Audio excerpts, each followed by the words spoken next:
So I got an eagle eye for this thing. Close quotations. Okay, so that's the article, and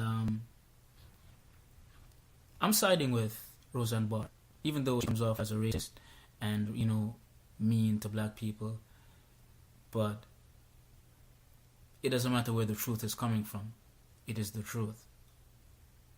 Now, she's a part of Hollywood. She knows what's going on in Hollywood. Let me tell you guys something. A lot of people know what's going on. A lot of people in Hollywood know that a lot of these females were lying on Bill Cosby.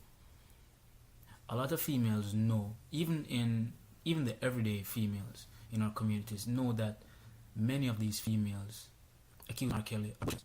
They're full of shit. And Roseann Barr, being a part of that Hollywood community, she knows what's going on. She knows, and she's right.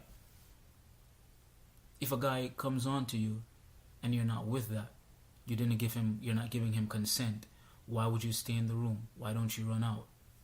Why don't you scream? Go to the cops. You're still sitting in there. I mean, I don't have to elaborate on this because I've spoken on it many times. Many people have spoken on it. I think it's time that people push back against these liars. I don't think the Me Too movement is bad in and of itself.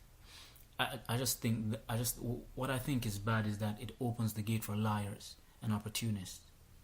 Because women do get raped. They do. And these guys who commit these acts need to be punished. But we have a group of bitter females out here who lust for money.